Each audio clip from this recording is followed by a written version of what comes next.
Ladies and gentlemen, for joining us today in our side event, Can Conservation and Agriculture Coexist? Making Peace with Nature Through Sustainable Food Systems. This is an event jointly organized by the Alliance of Bioversity International and CIAT and CGIAR, the government of Costa Rica, UNEP, and WWF.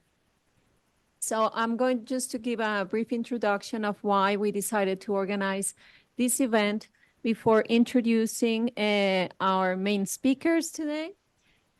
We had in our last Substa also a side event related to food systems, and we consider it was very important to give continuation of this discussion as now we're focusing more on the implementation. The Global Biodiversity Framework was already approved, and we wanted to continue this discussion ongoing. So we already know the role of agriculture driving biodiversity loss. I'm not going to go into detail about that because I think many of us already know about it already. But perhaps there is less focus on agriculture as an enabler. And an enabler of what? Of positive change, and also as an enabler of the sustainable use and conservation of biodiversity. So we shouldn't just disregard that at least 40% of the global land surface are under agricultural ecosystems. So just the second point I wanted to make is on peace with nature, because that's part of the title of our side event. And as many of you might know, that's part of the theme, the core themes for COP16. And it's something that is being under development, but some of the insights already shared with the Colombian government, that is the president of the COP, of the upcoming COP. So what are we meaning of peace with nature, and why is it important when considering the main question of this side event, can conservation and agriculture coexist? And peace with nature has several pillars and priorities it is looking at, but one of it is thinking on transforming the productive model towards sustainability, towards conserving and using sustainable biodiversity, and also considering the angle of equity. This last part is key. All of it is important, but I just want to underscore the last part. If you read the supporting documents of the discussion that will take place this afternoon on the scientific and technological gaps, there is actually the dimension of human rights and equity highlighted as an important gap. And also in peace with nature is the aspect of contamination, which is also highlighted in the supporting documents, and I hope we'll go in depth in the discussion this afternoon as a main and important gap also in the monitoring, in the GBF. So I don't want to extend further. I want to introduce our speakers, and we'll be having closing remarks also by the Acting Secretary of the CBD, Mr. David Cooper. But I will start thanking Mrs. Ovalin Okoth, farmer of Kenya, for your coming here to join us. Thank you very much. Mr. Roberto Sofeifa, who has been a supporter for many years. Welcome also online. Hopefully you'll be joining next time. Minister of Agriculture of Costa Rica, welcome. Dr. Desterio Nyamongo from the Kenyan Agricultural and Livestock Research Organization. Welcome and thank you for joining us. Ms. Camila Camet, she's a coordinator of sustainable food systems at WWF Colombia. Welcome, Camila. Ms. Marieta Zacalian, Senior Program Manager Offices of UNEP, Global Coordinator of UNEP. She's joining online. Welcome, Marieta. And last but not least, Dr. Carlo Fada, Director of Agrobiodiversity Research Level at the Alliance of Bioversity International at CIAT. Welcome, Carlo. So I would like to remind the panelists that you have 5 minutes each to answer. And just to give enough time for the questions and answers, which is something that we'd like for us to engage into as well, and for the closing remarks. So let me start with you, Evelyn. So could you please share with us the challenges that farmers are experiencing here in Kenya for maintaining diverse production systems, for restoring soils, for restoring your farmland and for keeping productivity high. Where do you see a need for more support from the governments and also for organizations, development and research organizations? Okay. Once again, I say thank you, and I'm so grateful for the opportunity that have been given as a farmer to air out our challenges as farmers, which we are facing on the degradation of soil. And I also say thank you to be in this platform, because I know I'll be getting so many ideas on what we can do together, and how we can help our communities, and also how we can see ways to help this problem of degradation. What I can say is that as farmers, the challenge of poor soil or degradation or soil degradation, one, it doesn't allow farmers to get enough food. So there isn't enough food in the community. Hence, we are facing hunger, and also people are poor because if there is no food, meaning even there is no money. We are again facing a challenge of we don't have good health. Why am I saying we don't have good health? If the soil is poor, it can't even produce. We can't even do agroforestry, and agroforestry is helping us in having good air and also good environment. Even water is not good because people are involving themselves in synthetic. Sorry to say this, but I'm not beating somebody. I'm just saying the truth because people doesn't even know how to handle these chemicals. So after handling them, they are just dumping them into the rivers, and even the water levels are coming down. Everything is in mess. So challenges that mostly farmers get is they don't have money, there is no income, they don't have food, they also don't have seeds that they can also replant, especially as we, the seed bankers, we are also seed bankers, and we are facing a lot of challenges because even the small seeds that we are trying to restore can't do well because the soil is bad. It is degraded. It is degraded. So even if you are sensitizing and maybe telling farmers of good why they should use the traditional seeds, but they are asking you, even if we are using these seeds, but the soil is bad. So how will we get anything from it? So these are the challenges that we are facing. On my side, as a farmer, I'm seeing some gaps, both in government and in non-governmentals. If I start with the government, there is a need for the government people to review their policy on by allowing organic products to penetrate in the market, because this is the only way that we can use to restore our soils, the bad soils.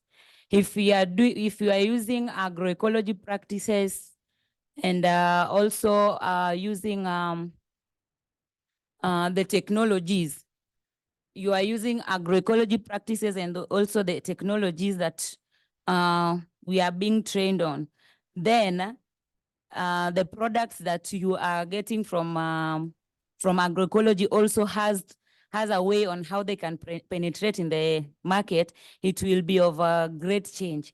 But if we are using, we are trying to produce organic products and still you cannot sell it to the bigger market, then we are still doing nothing. My kind request, and I've been saying this in platforms, that our government should I think they should have a change in mindset that even these organic things, the biopesticides and those technologies can also just produce income to farmers. Let us not rely on synthetic.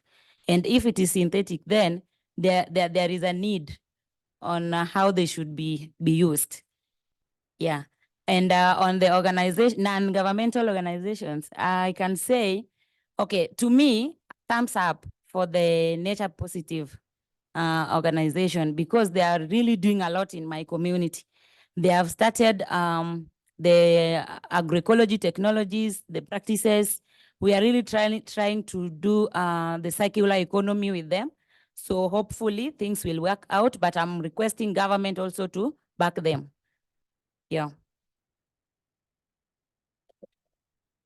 Thank you so much, Evelyn, for sharing all your experiences. Now I'm taking us to a different part of the world, from Africa to Latin America, Roberto. So we're just curious to know if the challenges that Evelyn just mentioned are similar or not to the challenges that you have been facing and farmers have been facing in Costa Rica. And as you have been working for a long time at the ministry, we would also like to know, how is Costa Rica responding to those challenges, and also any good progress that you would like to highlight in terms of the integration of biodiversity and agriculture. Now, back to you. 5 minutes, please. Thank you. Thank you. Good day, everyone. And thanks to the organizer for the invitation to participate in this side event.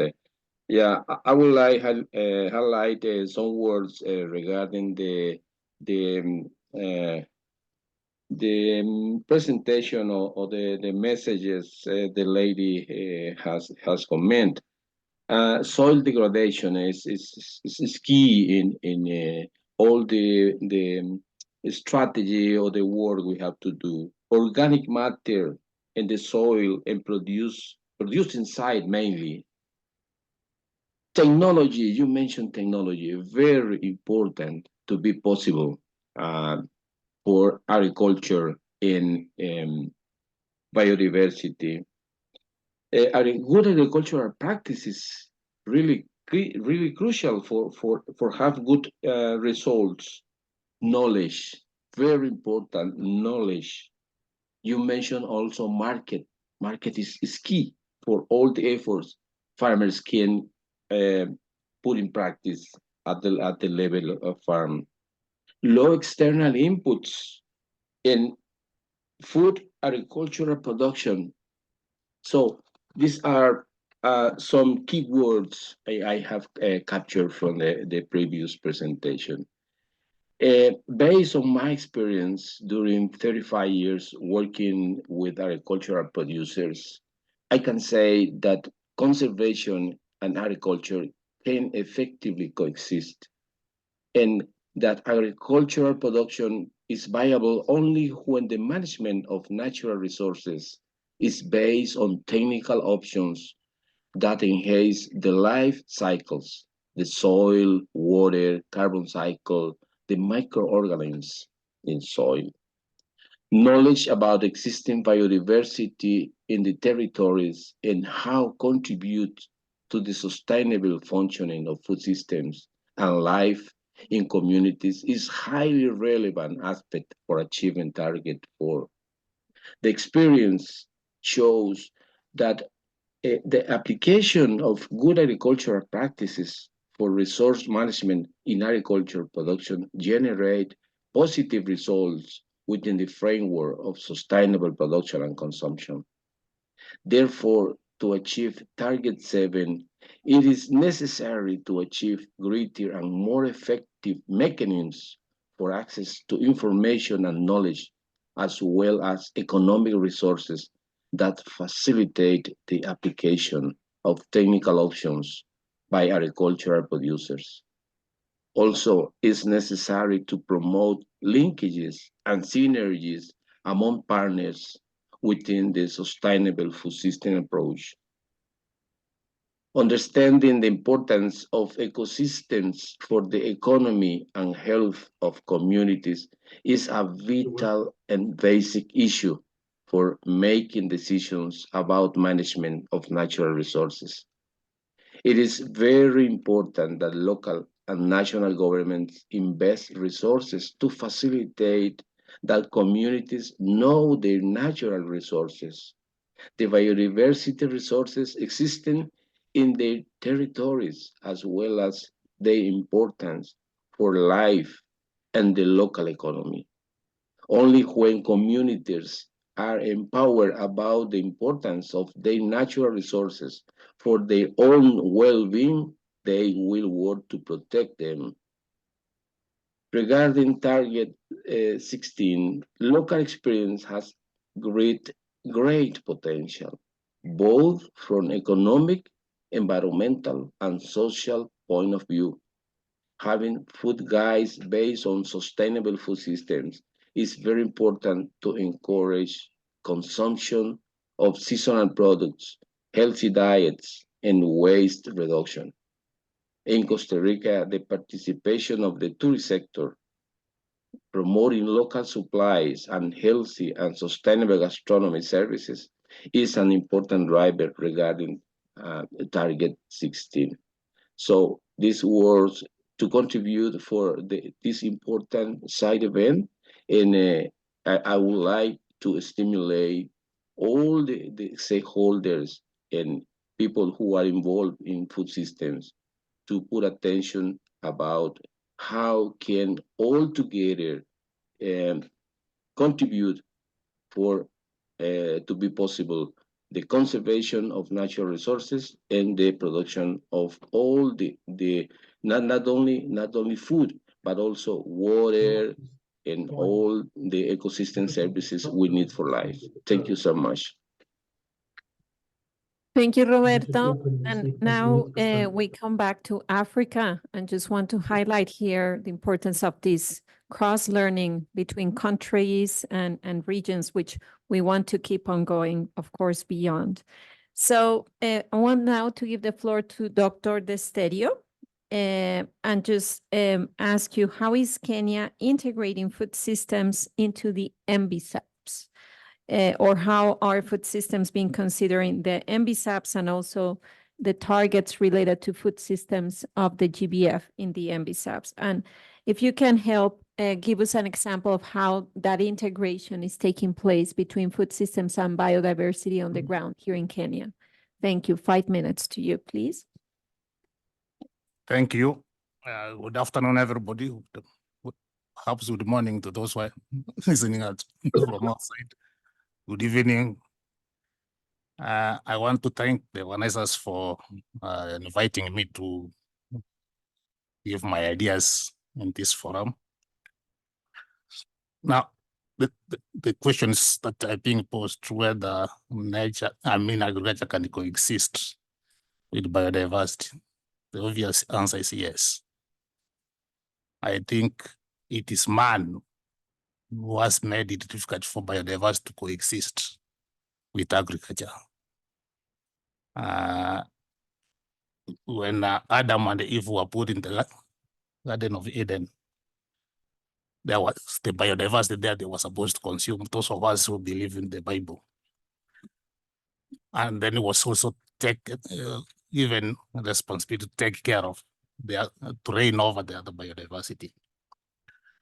I will just give an example of what we have suffered in the country. While we may want, climate change as a share of the blame. And remember, climate change is here because of the actions of man. Some of the suffering we have gone through is because of the ill treatment we have given to the environment.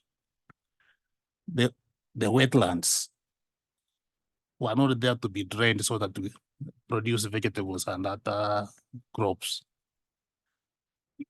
Those are sponges that take up excess water during the rains, take up the shock of the runoff absorb that shock and release that water to the water table, to recharge the water table, so that you have your rivers flowing throughout the year, so that you don't have seasonal rivers. What have we done? We have drained those wetlands, so all the water must get their place in the lake. My friend here, the farmer, you come from the region that is suffering the floods. Yes. Yeah, it's because we can't hold that water as we used to in those days up in the highlands in Kisii. So we have drained all the wetlands. Now, instead of water settling there, that's to find out, and then the problem. Yes. But that's not the question you asked me. The question was, how are we integrating agriculture into the NEP subs? I want to thank the Minister of Environment, the approach they have taken. They have taken a whole government, whole society approach. And in particular, as we are developing, revising our NEP sub currently, it's not the way the procedure we are using is not what we used last time when we had our first NEP sub. At least there's a lot of consultation. A team has been put together, getting minds from the civil society and from the government agencies, from all departments that impact on biodiversity. And for specifically for agriculture, all the targets that are speaking to agriculture, right from target 2, target 4 on genetic diversity, pollution, all those targets, we are developing indicators that will measure those. We speak to agriculture and biodiversity. So there's a lot of integration that is going on. We have gone through, we have done the first draft. We are at the stage of conducting a baseline survey so that we are able to give figures to those targets. That's where we are. However, previously, there have been instances where agencies from biodiversity and agriculture worked together to see how best they can resolve. And a case in point is where the organization where I come from, the Kenya Agriculture and Livestock Research Organization, and specifically the unity that I am from, the Genetic Resources Research Institute. We worked with other partners to assist Busia County, one of the counties in the country, develop a biodiversity policy. And we specifically picked on that count, and I want to highlight here that we worked with Bioversity CIAT Alliance, Bioversity International. Then why we picked that count is that the level of malnutrition in that count was extremely high, and yet in terms of biodiversity, they're very rich. So we wanted to understand why malnutrition and they have a very rich agricultural biodiversity. So that's why we moved in and developed a biodiversity policy with them and a biodiversity strategy.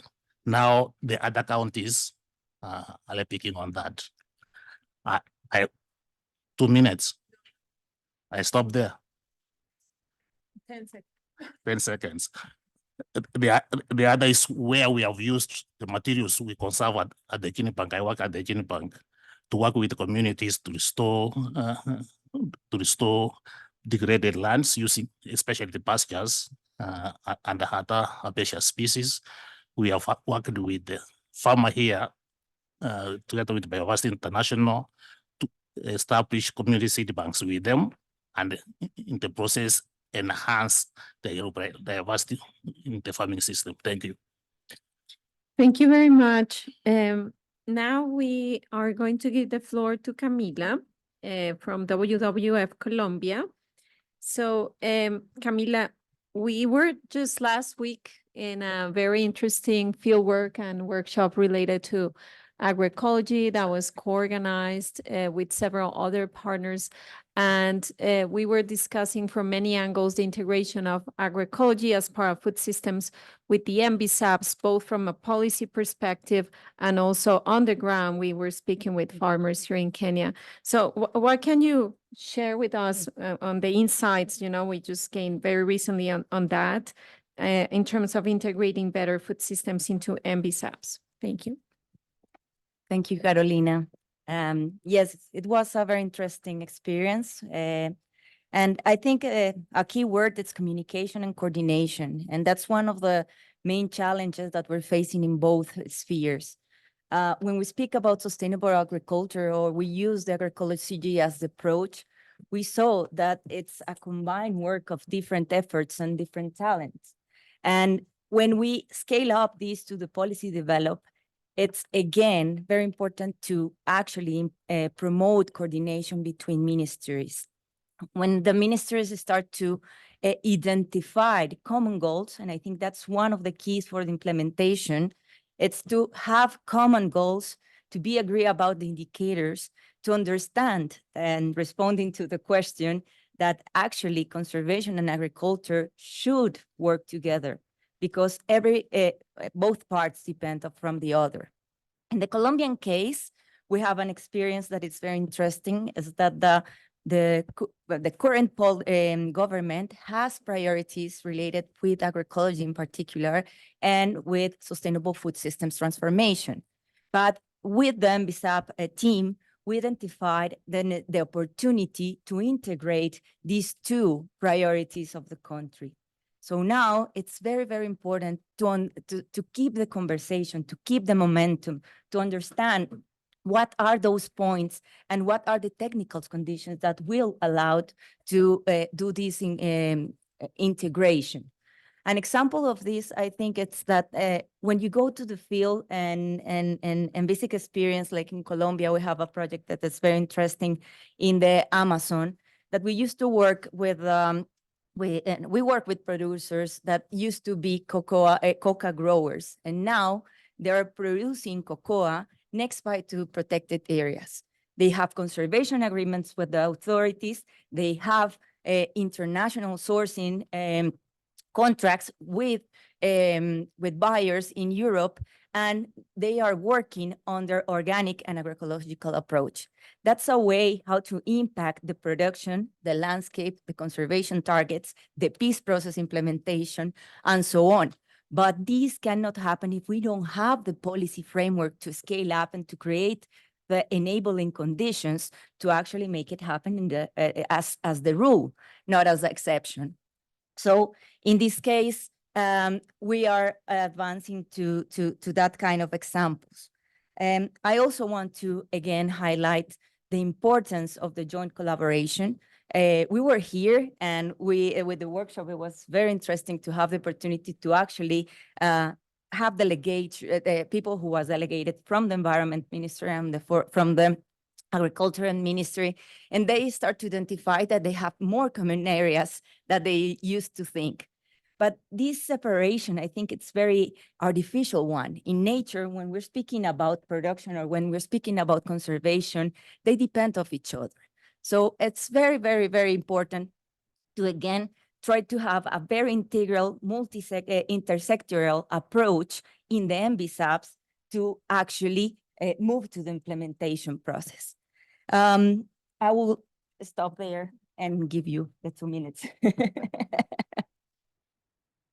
Thank you, Camila, for sharing the insights.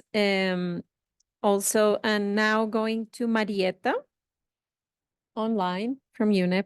So Marieta, could you please share UNEP's experience in supporting national efforts to advance the alignment of biodiversity and food systems? Over to you. You have 5 minutes, please. Thank you very much, and apologies for initial technical issues. Now I can hear you very well. And let me use this opportunity to thank the organizers for inviting UNEP to share its experience and be part of this discussion. As previous speakers mentioned, and as we all are fully aware, a number of countries are now revising their national biodiversity strategies and action plans and many other biodiversity-related policy and legal documents to align them with the Global Biodiversity Plan or the GBF, how we all know it, the new terminologies now is the Biodiversity Plan. Simultaneously, countries are also advancing their national policies, institutional arrangements, and programs that are related to sustainable food system and food system pathways. There are many ongoing efforts at national level which represent opportunity to work with countries to strengthen the knowledge of key stakeholders and governmental institutions and provide technical guidance and tools for effective integration of biodiversity and sustainable food systems and mutually supportive implementation of these international commitments. However, as it correctly was mentioned by previous speakers, there are limited integration between these key processes.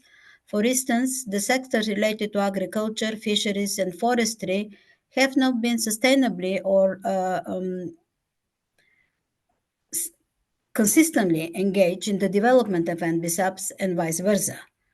I only would like to share a few examples on how UNEP has facilitated strengthening the linkages between NBSAPs processes and development of national food system pathways and action plans, and bringing the biodiversity focal points and food systems related dialogues and processes in one table. In October last year, UNEP collaborated with FAO, Regional Office in Asia Pacific, and UN Food System Coordination Hub, and facilitated participation of representatives from Ministries of Environment alongside Agriculture Ministry representatives in series of workshops on coming up with more concrete actions for agri-food system transformation in selected countries in Southeast Asia. In March this year, UNEP collaborated with the Secretariat of the Convention of Biological Diversity, the Secretariat of the Pacific Regional Environmental Program, and Government of Fiji, and Food and Agriculture Organizations of United Nations in organizing of sub-regional dialogue on biodiversity, on updating of national biodiversity strategies and action plan for Pacific Island countries.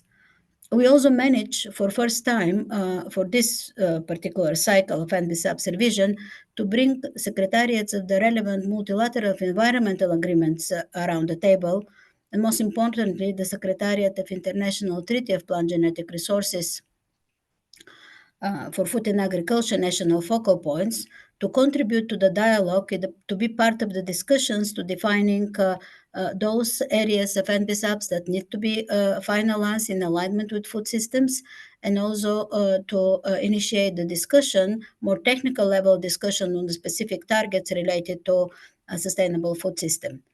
The dialogue was attended by all 15 countries, and all most of the international treaty focal points participated in this discussion. That provided really a very good opportunity to share experience, knowledge, methodologies, and tools that have to be taken into consideration while revising NBSAPs. And as you know, in many countries, those sectors do not traditionally talk to each other or do not participate in their policy development processes. Well, this in Pacific country, this has been really a good example, maybe because those are small countries, usually representatives sit in one ministry or one person is representing the countries in this global forum, so that really provided a good opportunity. However, these are only very few, just a few examples supporting national level efforts to advance the alignment between biodiversity and food system policies. But I think that to move forward, we need to really build on the pilot experiences here in the different regions to bring also more stronger partnership between UN agencies, which have direct support to different technical entities at national and regional level. So to be able to break the silos and to promote whole of the government and whole of the society approach, so that national level, different entities can expand further on their mandates and priorities and support each other. Thank you. Thank you, Marietta. Okay. So last but not least, here, Carlo. So hearing all these remarks in terms of the needs from the ground, also some recommendations for governments, also what is being done by other international organizations. What do you think that can be the role of innovation, research, and technology to address all the challenges, but also to strengthen, the momentum and the opportunities in terms of the integration of conservation and agriculture? Yes, thank you.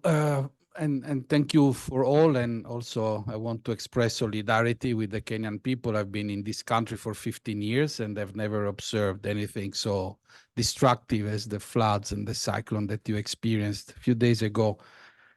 But to answer your question, I think it's really a very complex question, because if you want to bring peace between agriculture and nature, you need to really transform the way we produce and the way we consume. And so the innovation needs to happen at multiple levels.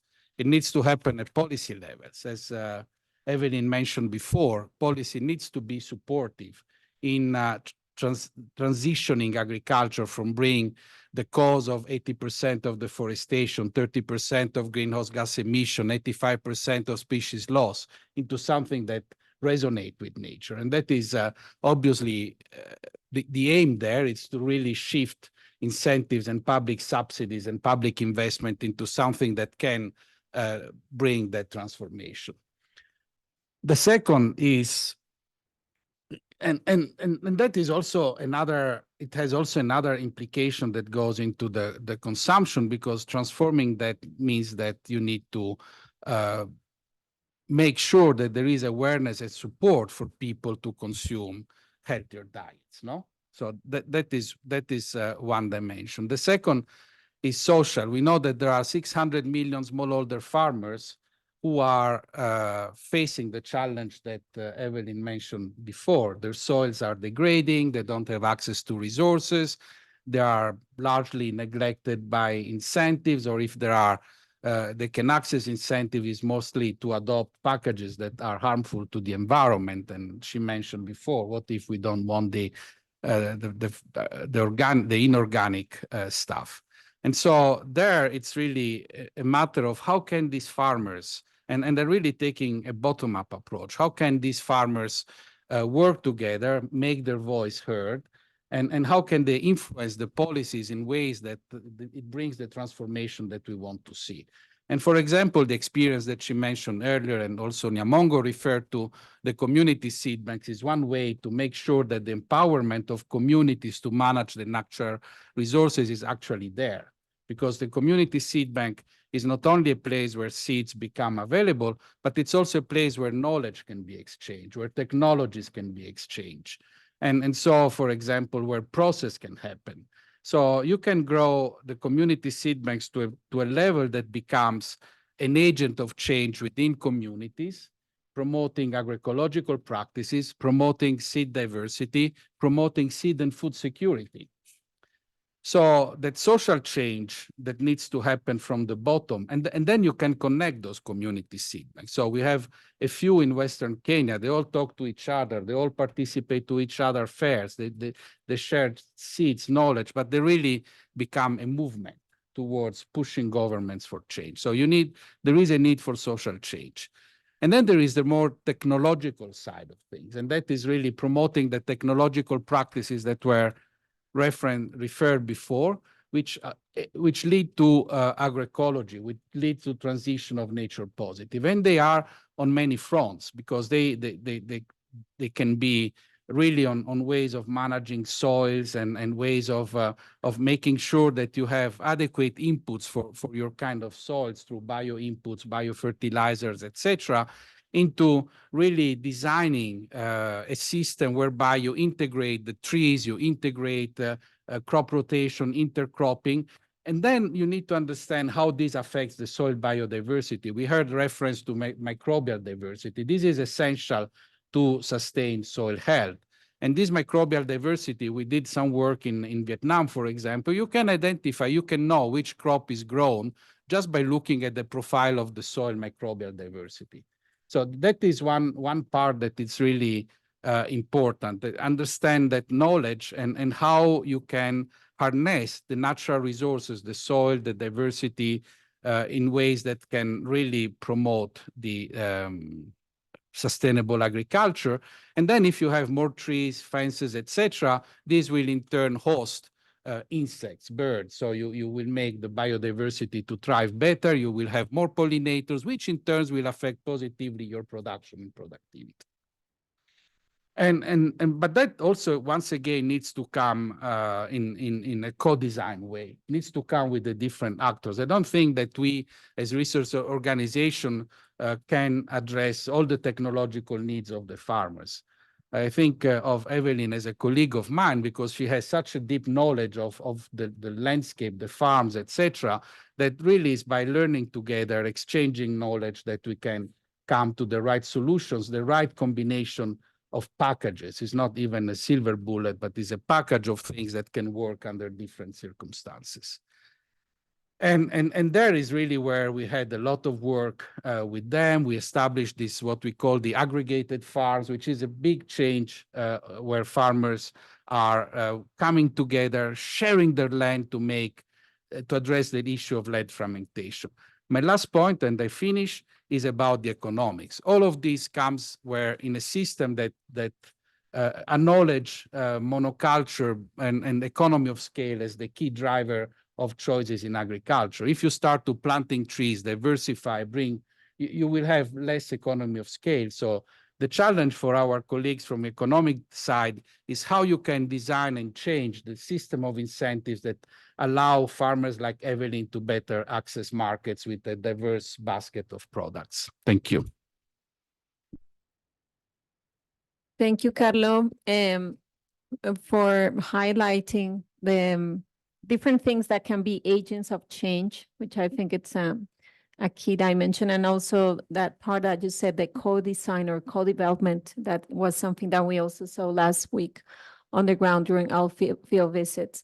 So I apologize because at the beginning, I forgot to introduce myself and my colleagues from communications that are here. I'll do that very quickly. My name is Carolina Navarrete. I'm a senior advisor in environmental policy and biodiversity for the Alliance of Bioversity International and CIAT, and Chiara Villani, colleague also from the team, is here, and another colleague from the communications team that is also joining us here, and others online. And I also want to welcome Mr. David Cooper, Acting Secretary of the CBD. Thank you very much for joining us, who will be doing the closing remarks. So right now, we're going to open up for questions and answers from the floor and online. So please go ahead.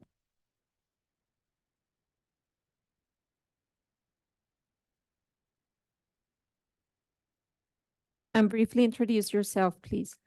Yes, hopefully everybody can hear me. Thank you, Chair. My name is Eva Fejes. I'm from Hungary. I work in nature conservation for our ministry. But my connection to the topic is actually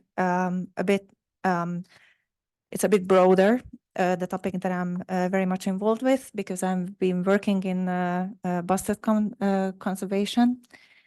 And just so you know, bustards, 26 species are in very, very big trouble all over the world on 4 continents. And I think these are the bird species that are affected by agriculture the most. They nest on the ground and they dwell in agricultural habitats, also in grasslands, but nowadays we are losing grasslands at such rate that they're more dispersed in agricultural habitats as in others. So we face incredible challenges because we have to actually develop something that you're all talking about, some kind of a coexistence and a very close collaboration between nature conservation, species conservation. So this is very specific. I'm not talking about strategies. And I'm not talking about developing more documents. I'm talking about field actions, actually, and I'm talking about integrating all these aspects into policies, because there is just simply no other way to implement the actions that are on paper and that are developed by us. We formed a global group for bustard conservation, so that's why I'm speaking in plural. It's a new cross-border initiative to develop a multi-species action plan to cover all of the species. So what I want to say is that one of the highlights of what we do is actually what we carry out in Hungary. We have one species of bustard. We are very successful in bustard conservation, but it's an incredible amount of work, because we have to work with agriculture, and that sector is pretty much against our own goals. And what we always highlight is that if you want good quality food that is rich in nutrients, then you actually get that good quality, the crops and basically everything that is grown by agriculture in areas where we have very strict regulations because of bustard conservation. Because that means regulating the use of pesticides. It means regulating the size of the parcels that the farmers work on. And these are integrated in policies. But there is a huge amount of work to make that happen. So I guess there are more Europeans in the room. I guess there are people from the EU. So we have the same common agricultural policy, which is not exactly bustard friendly, right? But in our national in our national CAP, we actually integrated elements for bustard conservation, not only for bustard, but also for other species. But that is the key, that is the feature. So basically, I don't have a question. I just wanted to make this comment because this is something that I've been actually doing and that I have been involved with and will be involved with for like the next 50, 60 years, if we want to save 26 species that are about to go extinct. So I'm just saying that it's a huge challenge, but it is not impossible, but it needs to be very well organized. Yeah, thank you. Thank you. Thank you for putting this on the table and for your insights. There is also opportunity for changing experiences between the industries. We have nice examples of this in Colombia with the coffee sector and also the rice sector. There are some companies that have actually been advancing just strategies to protect, for example, birds that are in their field. So just that short comment. And now to you, please. Thank you so much. I'm James Lomax. I'm colleague of Marietta here at UNEP. I think one of the things, so nothing that's been said I don't agree with, writ large. One of the things I'm quite excited about the biodiversity approach and the NBSAPs is that it gives a very positive narrative. So I come from an agribusiness background from before I joined UNEP, and it was all about do no harm, right? So the environmental elements that we worked upon were, how do we reduce the impact? I think what's interesting about looking at nature and the role that nature can have within food systems is that it can bring a positive narrative around regeneration, around restoration, around bringing soil biology back in to the equation. Last week, we hosted Kenya did, the African Union Fertilizer and Soil Health Summit at the KICC in town. And I was really excited about it. I thought it'd be an excellent summit. All of the African agriculture ministers were there. But I think there was a mistake in the way that it was billed. It was the African fertilizer and soil health. So everybody spoke about fertilizer and hardly anyone spoke about soil health. And I think that's a real shame because it was an opportunity for the continent to get together and really talk about the benefits of working on soil health. Now, if we focus on soil health, then profitability will increase. The need for inputs will reduce. Nature will come back. There are all sorts of things that will happen if there is a focus. But unfortunately, there is a clamor to get to fertilizer as a short-term approach, whereas soil health is very much a long-term approach. So that's an issue that we can start to deal with when dealing with, I think, connecting food systems pathways in agriculture and soil health. And the biology agenda. Thank you. Thank you very much. And we had a colleague that is linked to all the pollution network, and they're really concerned, right, about the lack of progress in terms of really having commitments to taking out the very hazardous chemicals from the use, and that is not as clear, at least in other conventions and agreements. So just wanted to put that also on the floor, as they recommended us to advocate on that front as well. Any other comments or questions? Online, oh my God, my glasses cannot see that far, but maybe Chiara can help us, please. I think it's me, and I'm down as Marietta, and I'm not Marietta. Just as a surprise for everyone, my name isn't Marietta. My name is Salman Hussain. I head up the Economics of Nature unit in Ecosystems, but a colleague of Marietta's, and I also coordinate the TEEB initiative, the Economics of Ecosystems and Biodiversity. So, sorry, I didn't catch the last speaker's name, but you mentioned the economic dimensions, which is basically what we've been working on in our unit for quite some time.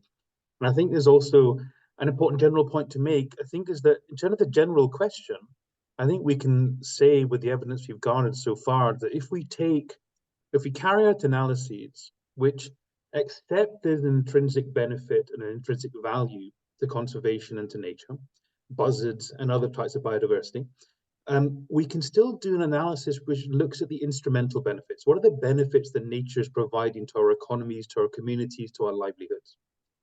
There isn't enough of that done, I would say, and we're working very hard to do that within UNEP in our unit.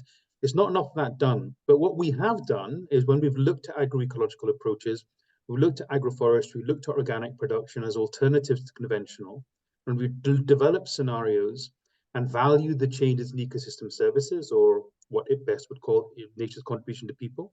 When you value the health impacts, it's actually beneficial. It's the right thing to do, not just ethically, but it's the right thing to do economically. But in order to do that, you've got to do an evaluation which looks at the full range of externalities and impacts. You've got to look at things which are hidden. You know, if a farmer has to go to the hospital because that farmer has been suffering from pesticide poisoning because he or she hasn't applied agroecological approaches and isn't incentivized to do so, that is a real material impact to the economy and to that person's benefit and livelihood. But it's typically not captured, because it's the Ag Ministry is deciding on policy as opposed to the Health Ministry. So I'd very much encourage and support what the final panelists said, and hopefully we're working in this space in agroecology and agrobiodiversity promotion going forward as well. And it's certainly something that UNEP, I think, has been trying to champion. So thanks very much indeed. Thank you very much for your comments. John? Thank you very much. I have a question for Carlo and for I missed your name from Kenya. Ebony, thank you very much. Yes, it's about, I know about the project of aggregated farming, and I was thinking if you could elaborate a little bit more on what's the scale, the spatial scale that the transformation of food systems need to happen. What does the interventions need to focus on? If you could give us some of your insights. Yes, thank you. So, and I will let Evelyn, so within the Nature Positive Initiative, which is another way of thinking of agroecology, and it's one of the global CGIAR initiative, what we are trying to do is we're trying to develop permaculture agroecological farms. And we realize that it's really difficult to do it on the small plot size that farmers normally have. So with very forward-looking farmers, we managed to design farms, and Evelyn, they are of different sizes, and Evelyn can elaborate this further, that can accommodate a diverse set of production systems.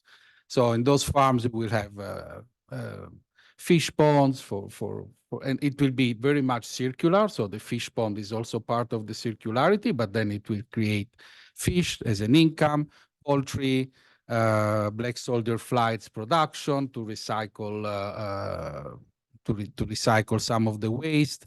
Of course, production of other type of bio inputs. There will be areas for agroforestry with fruit trees, and then there is a river, so there will be beekeeping production. So the idea is that within that farm there will be a nice flow of ecosystem services.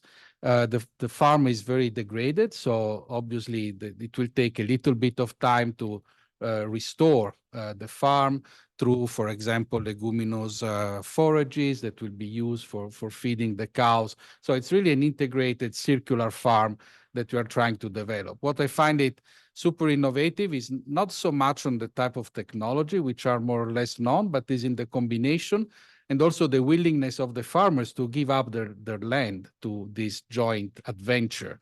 And for those who are familiar with East Africa, for a farmer to give up the land for something that lose a little bit of control of it, because maybe he wants to plant maize and now he's going to plant trees that will take time to grow. It's really, for me, it's an amazing achievement. And also, we are also calculating the true cost accounting, since the TIB was mentioned earlier by the previous question. So we are also trying to address that economic side of measuring the externalities as they are now, and how the type of farms that we are developing in Western Kenya can actually address some of the challenges of externalities. But Evelyn. Okay, thank you for the question. And we have a aggregation plot, and the plot was for the forefathers. So they were not using it as it has been long since they tilled. Huh? So we did sensitization, and as a community, we came out that we want to join this together with the project. So we agreed that we are going to put all these plots together, because each and every individual has a plot, and each and every individual has a parcel, and they are different acreage. So in total, in Agoro East, we have 25 HA. That is around 62, 63 acres. And in Nyando also, we have like 25 acres. So the Nyando farmers are doing theirs. They have aggregated their farm, and the Agoro farmers also have aggregated their farm. So the farm is now, it is not owned by individual, but now it is one farm, but with many farmers inside. So we are going to have something like a cooperative that will be governing us.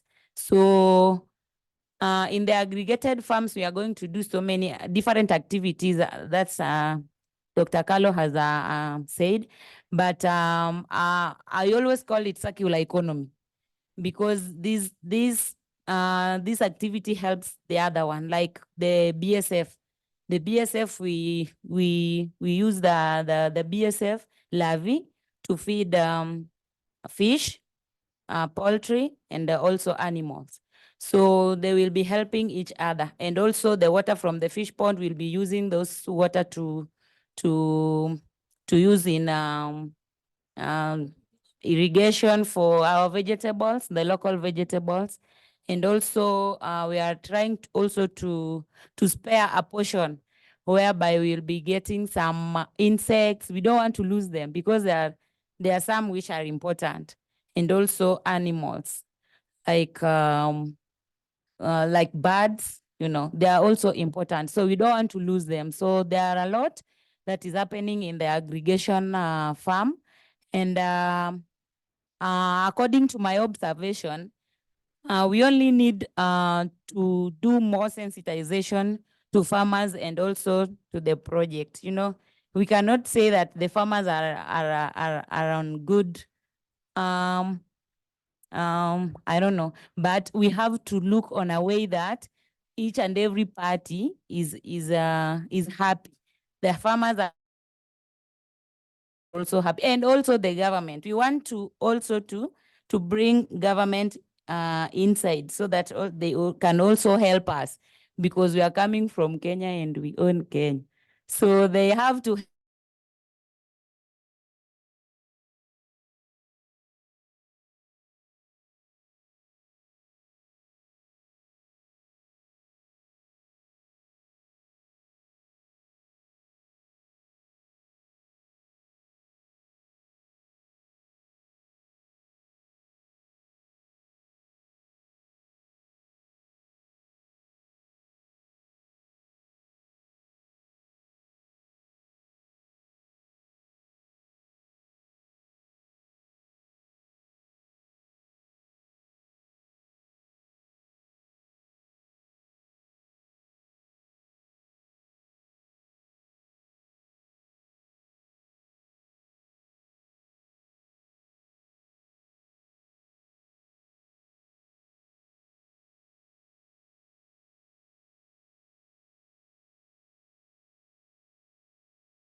It seems to be there is a trouble with communication.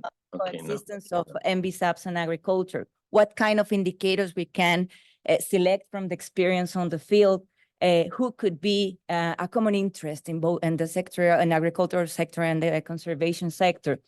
And I do think that through the MBSAP process, we have that opportunity, at least to start the conversation of what it is important for both sectors, and then maybe start the negotiations. We know the challenges. We know that it's important to have financiation, research, co-creation, but that could be inside of the policy. Now we need a policy, because if we keep discussing about the specifics of the projects, we're going to continue sharing very nice experience, but the opportunity to scaling up is through the policy. Thank you.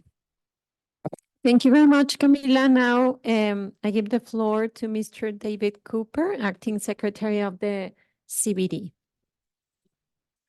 Thank you so much, and thanks to the Alliance, to WWF, to UNEP, and to Costa Rica for organizing this event. Sorry I joined late because I had to be at another event earlier, but from what I just heard from all the speakers, particularly from Evelyn, from Carlo, is really inspiring. I think it should be clear to us all that if we are going to be successful in implementing the biodiversity plan, the Kunming-Montreal Global Biodiversity Framework, then we have to engage above all with agriculture, with the food and agricultural systems. And if the energy system is the key sector that the climate convention has to address, although agriculture is also important there. But for biodiversity, it is the food and agriculture. On the one hand, we know that many of the drivers of biodiversity loss, land use change, pollution, invasive species, climate change itself, they are related to food and agricultural systems, overexploitation in fishery systems as well. But at the same time, we know that food and agricultural systems, right, are 100% dependent on biodiversity. We cannot have food without biodiversity. The units of biodiversity itself, the crops and livestock and fish and the genetic diversity within them, how important that is, but all the bugs, the pollinators, the natural enemies of pests, and the broader ecosystem services. We just simply cannot continue with agriculture without also protecting biodiversity. So the question, I think, can conservation and agriculture coexist? I mean, they cannot not. I mean, they must coexist. I think that's very clear. But I think this point is embodied in the Kunming-Montreal Global Biodiversity Framework. Perhaps most clearly in Target 10. Which I think, I agree with James, this does provide really a positive narrative. The examples we've heard from Carlo, from Evelyn here, I think here are very inspiring. How can we move from what we often see in many farming systems, right, of this sort of negative spiral of using more pesticides and more other inputs, destroying biodiversity, and so having to use more and so on. How can we go back to a more, regenerative and circular and virtuous cycle of protecting biodiversity that can itself help agricultural productivity through more, better use of ecosystem services that depend on biodiversity on farm, to make agriculture more productive, to also reduce the need for expanding the area of agriculture. We have to be able to do this. To do this, above all, we have to work with farmers, not against farmers. We've seen in too many parts of the world, right, this being presented as an opposition. Frankly, we all I think have to do a better job in our dialogue here and with our messaging. We cannot allow vested interests or opportunistic politicians to just drive a wedge between agriculture and the resource base it depends on. It makes no sense. We have to, I think, reclaim the narrative of how biodiversity and agriculture can be mutually supportive. Again, I think we've heard some inspiring examples just now. But also, as Evelyn says, farmers need help, right? So we need to look at the broader policy agenda. Camila, your points too here.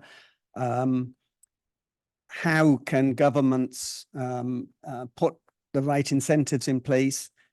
How can we make sure that farmers get a decent income for the food they're producing? How can we look at what sort of support may be needed to make sure that people can afford food that is of high nutritional value and that has been produced in these different ways? We have to look at this whole system. So the true cost accounting is important.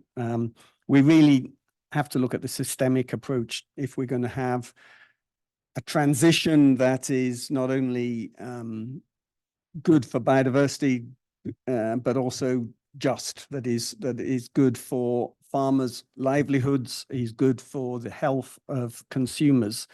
This isn't easy, but it can be done, and it has to be done if we're going to have a livable planet.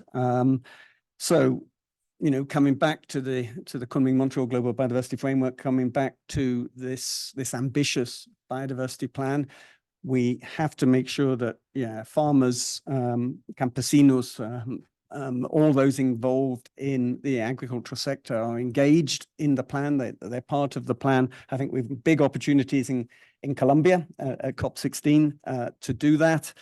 In the meantime, I think, let's get more of these inspiring examples from the ground, from the field, as well as from the policy world. Thanks a lot. Thank you very much, Mr. David Cooper, for your closing remarks. Just want to highlight here a few just key highlights before closing up. As you said, both must coexist, and we need to go back to that virtuous cycle of protecting biodiversity. I just want to also mention that this is not the end point of thinking how to keep taking forward our work on food systems and biodiversity. We're planning another food day for COP16, so I just wanted to let you know that.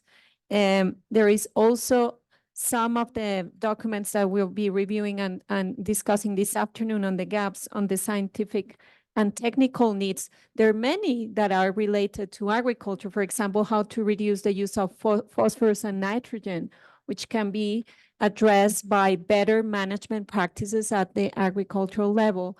So please be aware, and this is something to highlight of that report, that there's so many tools out there. There is so much knowledge from the communities. Also, this is a co-learning process, and this is knowledge, right? Joining different types of knowledge. It's not only science, it's also the knowledge coming from the ground and from the communities. And there is a lot of there, but I'm seeing that there is perhaps the next steps is about transformative action and change, and how really to promote the uptake of what is out there, the retention and the real application of what we already have. So please count with us. Many organizations are here and others that might not be in this room, but I know there are many that are on this front working, and we need to be united working on this front. And I also want to say that we're working on an agroecology handbook with other partners, with BioVision International, WWF, and the Global Alliance for the Future of Food, amongst others. And we want this to be resources for taking forward this knowledge of practices that are already out there being used by communities, and help to make them more applicable, but also make that connection to the policy, right? For the change that we need to see in policy and for implementation. So I want that to be the last word: effective implementation forward. Thank you very much for joining.